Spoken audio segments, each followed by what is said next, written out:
ನಮಸ್ಕಾರ ಸ್ನೇಹಿತರೆ, ಸುದ್ದಿ ಸಮಯ ಯೂಟ್ಯೂಬ್ ಚಾನಲ್ಗೆ ಸ್ವಾಗತ. ಬನ್ನಿ ರಾಜ್ಯದ ಮುಖ್ಯವಾದ ಮಾಹಿತಿಗಳನ್ನು ಡೀಟೇಲ್ ಆಗಿ ನೋಡೋಣ. ಕೇಂದ್ರ ಸರ್ಕಾರದಿಂದ ಪಡಿತರ ಚೀಟಿದಾರರಿಗೆ ಮುಖ್ಯವಾದ ಮಾಹಿತಿ. ಇನ್ನು ಮುಂದೆ ಅಕ್ಕಿ ಬದಲು ಬ್ಯಾಂಕ್ ಖಾತೆಗೆ ನೇರ ಹಣ ಜಮೆ ಆಗುತ್ತೆ. ಮತ್ತೊಂದೆಡೆಯಲ್ಲಿ ಅಮೆರಿಕ ಮತ್ತು ಭಾರತ ಒಪ್ಪಂದ ಬಗ್ಗೆ ಸಿದ್ದರಾಮಯ್ಯನವರ ಆತಂಕ. ಈ ಒಂದು ವ್ಯಾಪಾರ ಒಪ್ಪಂದದಿಂದ ದೇಶದ 72 ಕೋಟಿಗೂ ರೈತರ ಪಾಲಿಗೆ ಮರಣ ಶಾಸನ ಖಂಡಿತ ಎಂದು ಕಿಡಿಕಾರಿದ್ದಾರೆ. ಇದೇ ಮಧ್ಯೆ ದೇಶಾದ್ಯಂತ ಭಾರತ್ ಬಂದ್ಗೆ ಕರೆ ಕೊಟ್ಟ ರೈತರು ಎಲ್ಲ ಮಾಹಿತಿ ಬಂದಿವೆ ಸ್ನೇಹಿತರೆ. ವಿಡಿಯೋನ ಮಾತ್ರ ಸ್ವಲ್ಪನೂ ಸ್ಕಿಪ್ ಮಾಡಬೇಡಿ. ಇನ್ನು ಗೃಹಲಕ್ಷ್ಮಿ ಯೋಜನೆ ಫಲಾನುಭವಿಗಳಿಗೆ ಹೊಸ ನಿಯಮ ಜಾರಿಗೆ ಬರುತ್ತಿದ್ದಂತೆ ಮೃತರ ಖಾತೆಗೆ ಜಮೆ ಆದ ಹಣವನ್ನು ಮರುವಸೂಲಿ ಮಾಡಿಕೊಳ್ಳುತ್ತೇವೆ ಎಂದು ಎಚ್.ಎಂ. ರೇವಣ್ಣವರ ಹೇಳಿಕೆ. ಇನ್ನು ಮುಂದೆ ಗೃಹಲಕ್ಷ್ಮಿ ಯೋಜನೆ ಹಣ ಪಡೆದುಕೊಳ್ಳಬೇಕಂದ್ರೆ ಜೀವಿತ ಪ್ರಮಾಣ ಪತ್ರ ಸಲ್ಲಿಕೆ ಮಾಡಬೇಕು. ಏನಿದು ಪ್ರಮಾಣ ಪತ್ರ, ಯಾವ ರೀತಿ ಸಲ್ಲಿಕೆ ಮಾಡಬೇಕು ಎಂಬ ಮಾಹಿತಿ ನೋಡೋಣ. ಇನ್ನು ದೇಶದ ಕೋಟ್ಯಾಂತರ ರೈತರಿಗೆ 22ನೇ ಕಂತು ಜಮಾ ಬಗ್ಗೆ ದಿನಾಂಕ ಫಿಕ್ಸ್ ಆಗ್ತಾ ಇದೆ. ಹೋಳಿ ಹಬ್ಬದ ಸಮಯದಲ್ಲಿ ರೈತರ ಬ್ಯಾಂಕ್ ಖಾತೆಗೆ ಬರುತ್ತೆ 2,000 ರೂಪಾಯಿ. ಆದರೆ ಇಲ್ಲಿಯೂ ಕೂಡ ಒಂದು ಷರತ್ತು ಇದೆ. ಎಲ್ಲ ಮಾಹಿತಿಗಳನ್ನು ಡೀಟೇಲ್ ಆಗಿ ನೋಡೋಣ. ಅದಕ್ಕಿಂತ ಮೊದಲು ನೀವು ನಮ್ಮ ಚಾನಲ್ಗೆ ಮೊದಲು ಬಾರಿ ಭೇಟಿ ಕೊಡುತ್ತಿದ್ರೆ ಸುದ್ದಿ ಸಮಯ ಯೂಟ್ಯೂಬ್ ಚಾನಲ್ಗೆ ಸಬ್ಸ್ಕ್ರೈಬ್ ಆಗಿ ಪಕ್ಕದಲ್ಲಿ ಕಾಣಿಸುವಂತಹ ಗಂಟೆ ಕೂಡ ಒತ್ತಿ. ಇದರಿಂದ ರಾಜ್ಯದ ಮುಖ್ಯವಾದ ಮಾಹಿತಿಗಳು ನಿಮಗೆ ಸಿಗುತ್ತವೆ. ದಯವಿಟ್ಟು ವಿಡಿಯೋಗೆ ಲೈಕ್ ಮಾಡ್ತಾ ವಿಡಿಯೋನ ಪೂರ್ತಿಯಾಗಿ ನೋಡಿ. ಬನ್ನಿ ಸ್ನೇಹಿತರೆ, ಎಲ್ಲ ಮುಖ್ಯವಾದ ಮಾಹಿತಿಗಳನ್ನು ಡೀಟೇಲ್ ಆಗಿ ನೋಡೋಣ.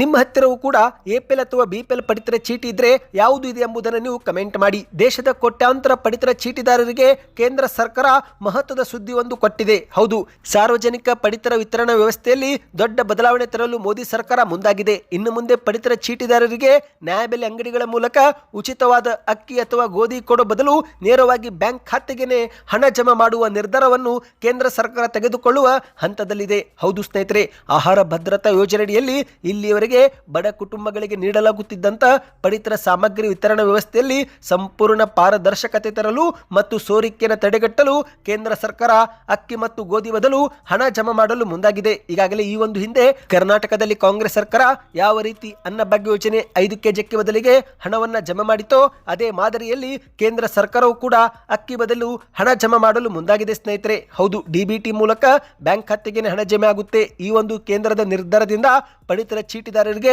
ತಮಗೆ ಬೇಕಾದಂತ ಆಹಾರ ಧಾನ್ಯಗಳನ್ನು ಮುಕ್ತ ಮಾರುಕಟ್ಟೆಯಲ್ಲಿ ಖರೀದಿಸುವ ಆಯ್ಕೆಯ ಒಂದು ಸ್ವಾತಂತ್ರ್ಯ ಸಿಗುತ್ತೆ ಎಂದು ಕೇಂದ್ರ ಸರ್ಕಾರ ನಿರೀಕ್ಷೆ ಹಾಕಿಕೊಂಡಿದೆ. ಅಂದಹಾಗೆ ಸ್ನೇಹಿತರೆ, ಮಾಹಿತಿಯ ಪ್ರಕಾರ 1,000 ರೂಪಾಯಿವರೆಗೆ ಪ್ರತಿ ತಿಂಗಳು ಹಣ ಜಮಾ ಮಾಡಬಹುದು ಎಂಬ ಒಂದು ನಿರೀಕ್ಷೆ ಇದೆ ಸ್ನೇಹಿತರೆ. ಹೌದು, ನಿಮ್ಮ ಪ್ರಕಾರ ಆಹಾರ ಧಾನ್ಯಗಳನ್ನು ಕೊಡಬೇಕು ಅಥವಾ ಬ್ಯಾಂಕ್ ಖಾತೆಗೆ ಹಣವನ್ನು ಜಮಾ ಮಾಡಬೇಕು?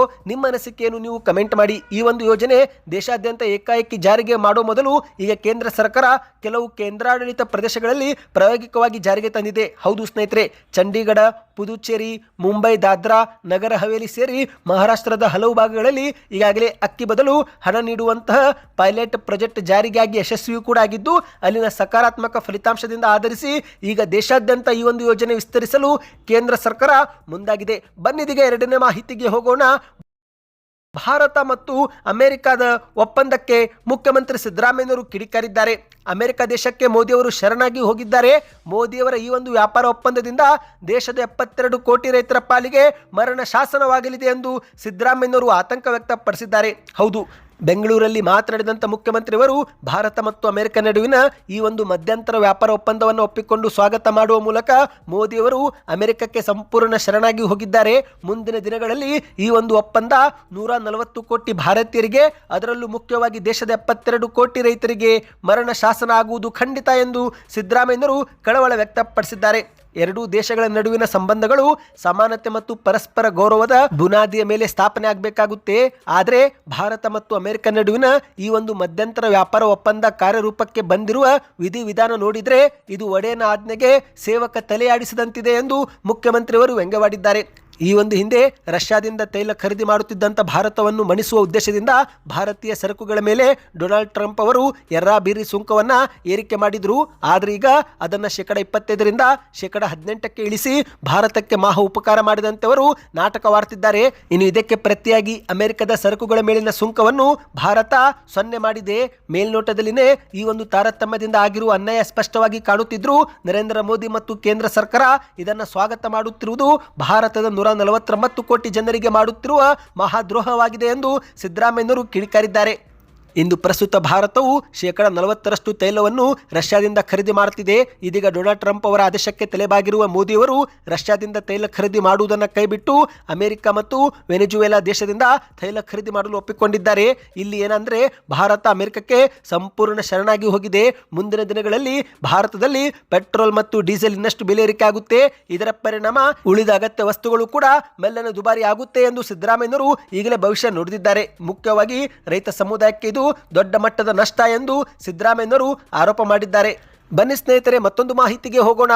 ಇದೇ ಫೆಬ್ರವರಿ 12ರಂದು ಭಾರತ್ ಬಂದ್ಗೆ ಕರೆ ಕೊಡಲಾಗಿದೆ. ಹೌದು, ದೇಶಾದ್ಯಂತ ರೈತರು ಪ್ರತಿಭಟನೆಗೆ ಸಜ್ಜಾಗುತ್ತಿದ್ದಾರೆ. ಹೌದು ಸ್ನೇಹಿತರೆ, ಒಂದು ಕಡೆಯಲ್ಲಿ ಅಮೆರಿಕ ಮತ್ತು ಭಾರತದ ನಡುವಿನ ಈ ಒಂದು ವ್ಯಾಪಾರ ಒಪ್ಪಂದದಿಂದಾಗಿ ಪ್ರಮುಖ ವಸ್ತುಗಳ ಮತ್ತು ಸೇವೆಗಳ ಮೇಲಿನ ಸುಂಕ ಕಡಿಮೆಯಾಗಿ ಭಾರತದಿಂದ ರಫ್ತು ಹೆಚ್ಚಾಗಿ ಆರ್ಥಿಕತೆ ಸುಧಾರಾಗುತ್ತೆ ಎಂದು ತಜ್ಞರು ಹೇಳುತ್ತಿದ್ದರೆ, ಇತ್ತ ಮತ್ತೊಂದೆಡೆಯಲ್ಲಿ ಇದೇ ಒಂದು ವ್ಯಾಪಾರ ಒಪ್ಪಂದದಿಂದಾಗಿ ರೈತರಿಗೆ ನಷ್ಟವಾಗುವ ಸಾಧ್ಯತೆ ಇದೆ ಎಂದು ರೈತ ಸಂಘಟನೆಗಳು ಹೇಳುತ್ತಿವೆ. ಹಾಗಾಗಿ ಈ ಒಂದು ಒಪ್ಪಂದವನ್ನ ಕೈ ಬಿಡಬೇಕು ಎಂದು ದೇಶಾದ್ಯಂತ ಪ್ರತಿಭಟನೆ ಮಾಡಲು ರೈತರು ಇದೀಗ ಮುಂದಾಗಿದ್ದಾರೆ. ಹೌದು, ಭಾರತದ ಕೃಷಿ ಕ್ಷೇತ್ರವನ್ನು ಅಮೆರಿಕದ ಬಹುರಾಷ್ಟ್ರೀಯ ಕಂಪನಿಗಳಿಗೆ ಸಂಪೂರ್ಣವಾಗಿ ಒಪ್ಪಿಸುತ್ತಿದ್ದು, ಈ ಒಂದು ಅಮೆರಿಕ ಮತ್ತು ಭಾರತದ ಟ್ರೇಡ್ ಡೀಲ್ ನಾವು ಆಪಾದಿಸುತ್ತೇವೆ, ಈ ಒಂದು ಒಪ್ಪಂದದಿಂದ ರೈತರಿಗೆ ಅನ್ಯಾಯವಾಗುತ್ತೆ ಎಂದು ವಿರೋಧಿಸಿ ಈಗ ದೇಶಾದ್ಯಂತ ರೈತ ಸಂಘಟನೆಗಳು ಬಂದ್ಗೆ ಕರೆ ಕೊಟ್ಟಿವೆ. ಹಾಗಾಗಿ ಸ್ನೇಹಿತರೆ, ಫೆಬ್ರವರಿ 12ರಂದು ಹಲವು ಸೇವೆಗಳಲ್ಲಿ ವ್ಯತ್ಯಯ ಉಂಟಾಗಲಿದೆ. ಹೌದು, ಕೆಲವು ಜಾಗದಲ್ಲಿ ಬಸ್ ಸಂಚಾರವು ಕೂಡ ಬಂದ್ ಆಗಬಹುದು, ಬ್ಯಾಂಕ್ಗಳು ಕೂಡ ಬಂದಿರಬಹುದು ಎಂದು ಹೇಳಲಾಗ್ತಾ ಇದೆ. ಬ್ಯಾಂಕ್ ಉದ್ಯೋಗಿಗಳ ಸಂಘಟನೆಗಳು ಕೂಡ ಈ ಒಂದು ರೈತರ ಹೋರಾಟಕ್ಕೆ ಬೆಂಬಲ ಕೊಟ್ಟಿದ್ದು, ಹಾಗಾಗಿ ಹಣಕಾಸು ವಹಿವಾಟಿನಲ್ಲಿ ವಿಳಂಬವಾಗಬಹುದು. ಇನ್ನು ಇದೇ ಮಧ್ಯೆ ಸ್ನೇಹಿತರೆ, ಸಾರಿಗೆ ಬಸ್ನಲ್ಲೂ ಕೂಡ ವ್ಯತ್ಯಯ ಉಂಟಾಗಬಹುದು. ಕೆಎಸ್ಆರ್ಟಿಸಿ ಮತ್ತು ಬಿಎಂಟಿಸಿ ಈ ಬಗ್ಗೆ ಅಧಿಕೃತವಾಗಿ ನಿರ್ಧಾರ ಪ್ರಕಟಿಸಿಲ್ಲ, ಆದರೂ ಕೂಡ ಬಸ್ ಸಂಚಾರದಲ್ಲಿ ವ್ಯತ್ಯಯ ಉಂಟಾಗುವ ಸಾಧ್ಯತೆ ಇದೆ ಎಂದು ಹೇಳಲಾಗ್ತಾ ಇದೆ. ಇನ್ನು ಈ ಒಂದು ಭಾರತ್ ಬಂದ್ ಕುರಿತಂತೆ ಕಿಸಾನ್ ಸಭಾ ನಾಯಕರಾಗಿರುವ ಕೃಷ್ಣ ಪ್ರಸಾದ್ ಎನ್ನುವರು ಮಾಧ್ಯಮಗಳ ಮುಂದೆ ಮಾತನಾಡಿದ್ದು, ಅಮೆರಿಕ ಮತ್ತು ಭಾರತದ ಈ ಒಂದು ಒಪ್ಪಂದದಿಂದಾಗಿ ರೈತರ ಜೊತೆಗೆ ಹೈನುಗಾರಿಕೆ ಮಾಡುವ ರೈತರಿಗೂ ಕೂಡ ತೀವ್ರ ನಷ್ಟವಾಗುತ್ತೆ. ರೈತರು ಬೆಳೆದಂತ ಬೆಲೆಗಳಿಗೆ ಸರಿಯಾದ ಬೆಲೆ ಸಿಗೋದಿಲ್ಲ, ಹಾಗಾಗಿ ಒಪ್ಪಂದ ಕೈ ಬಿಡಬೇಕು ಎಂದು ಆಕ್ರೋಶವನ್ನು ವ್ಯಕ್ತಪಡಿಸಿದ್ದಾರೆ. ಬನ್ನಿ ಸ್ನೇಹಿತರೆ, ಮತ್ತೊಂದು ಮಾಹಿತಿಗೆ ಹೋಗೋಣ. ನೀವು ಕೂಡ ಗೃಹಲಕ್ಷ್ಮಿ ಯೋಜನೆ ಫಲಾನುಭವಿಗಳಾಗಿದ್ದರೆ ಕಮೆಂಟ್ನಲ್ಲಿ ಎಸ್ ಎಂದು ಕಮೆಂಟ್ ಮಾಡಿ. ಹೌದು, ಗೃಹಲಕ್ಷ್ಮಿ ಯೋಜನೆಯಲ್ಲಿ ಹಲವು ನಿಯಮವನ್ನು ಸರ್ಕಾರ ಈಗ ಬದಲಾವಣೆ ಮಾಡಲು ಮುಂದಾಗಿದೆ. ಇಷ್ಟು ದಿನ ಮೃತರ ಬ್ಯಾಂಕ್ ಖಾತೆಗೂ ಕೂಡ ಹಣ ಜಮೆ ಆಗುತ್ತಿತ್ತು. ಇನ್ನು ಮುಂದೆ ಆ ಒಂದು ಹಣ ಜಮೆ ಆಗಿದ್ರೆ ಅದನ್ನು ವಸೂಲಿ ಮಾಡಲಾಗುತ್ತೆ. ಅಷ್ಟು ಮಾತ್ರವಲ್ಲ ಸ್ನೇಹಿತರೆ, ಗೃಹಲಕ್ಷ್ಮಿ ಯೋಜನೆ ಫಲಾನುಭವಿಗಳು ಜೀವಿತ ಪ್ರಮಾಣ ಪತ್ರವನ್ನು ಕೂಡ ಸಲ್ಲಿಕೆ ಮಾಡಬೇಕು. ಅಂದರೆ ಲೈಫ್ ಸರ್ಟಿಫಿಕೇಟ್, ಜೀವಂತವಾಗಿದ್ದೇವೆ ಎಂಬ ಕುರಿತಂತೆ ಒಂದು ಪ್ರಮಾಣ ಪತ್ರವನ್ನು ಫಲಾನುಭವಿಗಳು ಇನ್ನು ಮುಂದೆ ಸಲ್ಲಿಕೆ ಮಾಡಬೇಕಾಗುತ್ತೆ. ಇನ್ನು ಈ ಬಗ್ಗೆ ರಾಯಚೂರಲ್ಲಿ ಎಚ್.ಎಂ. ರೇವಣ್ಣವರು ಮಾಧ್ಯಮಗಳ ಮುಂದೆ ಮಾಹಿತಿ ಕೊಟ್ಟಿದ್ದಾರೆ. ಹೌದು, ಈಗ ರಾಯಚೂರು ಜಿಲ್ಲೆ ಒಂದರಲ್ಲೇ 1920 ಮಂದಿ ಇತ್ತೀಚೆಗೆ ಮೃತಪಟ್ಟಿದ್ದು, ಇವರ ಬ್ಯಾಂಕ್ ಖಾತೆಗೂ ಕೂಡ 2.20 ಕೋಟಿ ರೂಪಾಯಿ ಗೃಹಲಕ್ಷ್ಮಿ ಯೋಜನೆ ಹಣ ಜಮವಾಗಿದೆ. ಹಾಗಾಗಿ ಆ ಒಂದು ಹಣವನ್ನು ಹಿಂಪಡೆಯಲು ಮತ್ತು ಮುಂದಿನ ದಿನಗಳಲ್ಲಿ ಮತ್ತೊಮ್ಮೆ ಆ ಒಂದು ಹಣ ಜಮಾ ಆಗದಂತೆ ನೋಡಿಕೊಳ್ಳಲು ಸೂಚನೆ ಕೊಡಲಾಗಿದೆ ಎಂದು ಗ್ಯಾರಂಟಿ ಯೋಜನೆಗಳ ಅನುಷ್ಠಾನ ಸಮಿತಿಯ ರಾಜ್ಯಾಧ್ಯಕ್ಷರಾಗಿರುವ ಎಚ್.ಎಂ. ರೇವಣ್ಣವರು ಹೇಳಿಕೆಯನ್ನ ಕೊಟ್ಟಿದ್ದಾರೆ. ಈಗಾಗಲೇ 13 ಲಕ್ಷ ಪಡಿತರ ಚೀಟಿ ನಮ್ಮ ಸರ್ಕಾರ ರದ್ದು ಮಾಡಿದೆ. ಅರ್ಹರಿಗೆ ಮಾತ್ರ ಪಡಿತರ ಚೀಟಿ ಕೊಡಲು ಆಹಾರ ಇಲಾಖೆ ಅಧಿಕಾರಿಗಳ ಜೊತೆಗೆ ಮಾತುಕತೆ ಮಾಡಲಾಗಿದೆ. ಇನ್ನು ಮುಂದೆ ಗೃಹಲಕ್ಷ್ಮಿ ಯೋಜನೆ ಫಲಾನುಭವಿಗಳು ತಮ್ಮ ಜೀವಿತ ಪ್ರಮಾಣ ಪತ್ರವನ್ನು ಬ್ಯಾಂಕ್ನಲ್ಲಿ ಸಲ್ಲಿಕೆ ಮಾಡಬೇಕಾಗುತ್ತೆ. ಈ ಪ್ರಮಾಣ ಪತ್ರ ಸಲ್ಲಿಕೆ ಮಾಡಿದರೆ ಅಷ್ಟೇ ಯೋಜನೆಯ ಹಣ ಸಿಗುವ ಸಾಧ್ಯತೆಗಳಿವೆ ಎಂದು ಹೇಳಿಕೆಯನ್ನ ಕೊಟ್ಟಿದ್ದಾರೆ. ಹೌದು ಸ್ನೇಹಿತರೆ, ಮರಣ ಹೊಂದಿದವರಿಗೂ ಕೂಡ ಗೃಹಲಕ್ಷ್ಮಿ ಯೋಜನೆ ಹಣ ಜಮೆ ಆಗುತ್ತಿದ್ದು, ಹಾಗಾಗಿ ಅದನ್ನು ತಪ್ಪಿಸಲು ಈ ಕ್ರಮ ತೆಗೆದುಕೊಳ್ಳಲಾಗುತ್ತಿದೆ ಎಂದು ಸ್ಪಷ್ಟನೆ ಕೊಟ್ಟಿದ್ದಾರೆ. ನಿವೃತ್ತ ಸರ್ಕಾರಿ ನೌಕರರು ಸದ್ಯಕ್ಕೆ ಪಿಂಚಣಿ ಪಡೆದುಕೊಳ್ಳಲು ಪ್ರತಿ ವರ್ಷಕ್ಕೆ ಒಂದು ಬಾರಿ ಬ್ಯಾಂಕುಗಳಿಗೆ ತಮ್ಮ ಜೀವಿತ ಪ್ರಮಾಣ ಪತ್ರ ಸಲ್ಲಿಕೆ ಮಾಡುತ್ತಿದ್ದು, ಅದೇ ಮಾದರಿಯಲ್ಲಿ ಇನ್ನು ಮುಂದೆ ಗೃಹಲಕ್ಷ್ಮಿ ಯೋಜನೆ ಫಲಾನುಭವಿಗಳು ಕೂಡ ಪ್ರತಿ ವರ್ಷ ಸಂಬಂಧಪಟ್ಟ ಬ್ಯಾಂಕುಗಳಿಗೆ ತಮ್ಮ ಜೀವಿತ ಪ್ರಮಾಣ ಪತ್ರ ಸಲ್ಲಿಕೆ ಮಾಡಬೇಕು ಎಂದು ಹೇಳಲಾಗ್ತಾ ಇದೆ. ಸ್ನೇಹಿತರೆ, ಈ ಕುರಿತಂತೆ ಸರ್ಕಾರ ಶೀಘ್ರವೇ ಅಧಿಕೃತ ಆದೇಶವೂ ಕೂಡ ಹೊರಡಿಸಲಿದೆ ಎಂದು ಮಾಧ್ಯಮಗಳ ಮುಂದೆ ಹೇಳಿದ್ದಾರೆ. ನೀವು ಕೂಡ ಗೃಹಲಕ್ಷ್ಮಿ ಯೋಜನೆ ಫಲಾನುಭವಿಗಳಾಗಿದ್ದರೆ ನಿಮ್ಮ ಬ್ಯಾಂಕ್ ಖಾತೆಗೆ ಜನವರಿ ಅಥವಾ ಫೆಬ್ರವರಿಯಲ್ಲಿ ಹಣ ಜಮಾವಾಯಿತಾ ಕಮೆಂಟ್ ಮಾಡಿ. ಯಾಕಂದ್ರೆ ಸರ್ಕಾರ ಈಗಾಗಲೇ ಬಾಕಿ ಕಂತನ್ನ ಜಮೆ ಮಾಡ್ತಾ ಇದೆ. ಸೆಪ್ಟೆಂಬರ್, ಅಕ್ಟೋಬರ್ ಮತ್ತು ನವೆಂಬರ್ ತಿಂಗಳವರೆಗಿನ ಕಂತನ್ನ ಕ್ಲಿಯರ್ ಮಾಡಿದ್ದಾರಂತೆ ಸ್ನೇಹಿತರೆ. ಇನ್ನೇನಿದ್ರು ಡಿಸೆಂಬರ್ ಮತ್ತು ಜನವರಿ ತಿಂಗಳ ಕಂತು ಮಾತ್ರ ಬಾಕಿ ಇದೆ. ಹಾಗಾಗಿ ನಿಮ್ಮ ಬ್ಯಾಂಕ್ ಖಾತೆಗೆ ಇತ್ತೀಚೆಗೆ 24, 25 ಮತ್ತು 26ನೇ ಕಂತು ಜಮಾ ಆಯ್ತಾ? ಕಮೆಂಟ್ನಲ್ಲಿ ಎಸ್ ಅಥವಾ ನೋ ಎಂದು ತಿಳಿಸಿ. ಬನ್ನಿದೀಗ ಕೊನೆಯ ಮಾಹಿತಿಗೆ ಹೋಗೋಣ.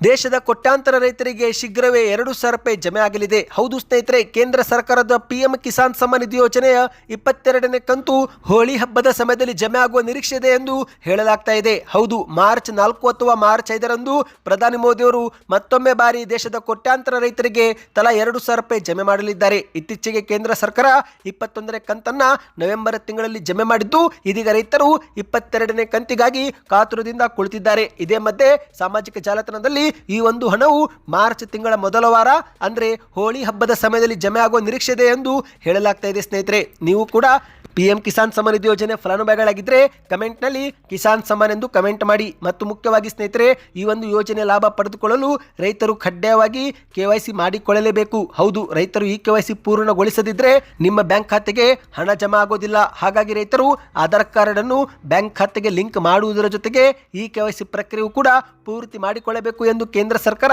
ಸೂಚನೆ ಕೊಟ್ಟಿದೆ. ಸದ್ಯಕ್ಕೆಷ್ಟೇ ಇತ್ತು. ಈ ಎಲ್ಲ ಮಾಹಿತಿ ಇಷ್ಟವಾಗಿದ್ದರೆ ವಿಡಿಯೋಗೆ ಲೈಕ್ ಮಾಡ್ತಾ ಚಾನಲ್ಗೆ ಸಬ್ಸ್ಕ್ರೈಬ್ ಆಗಿ.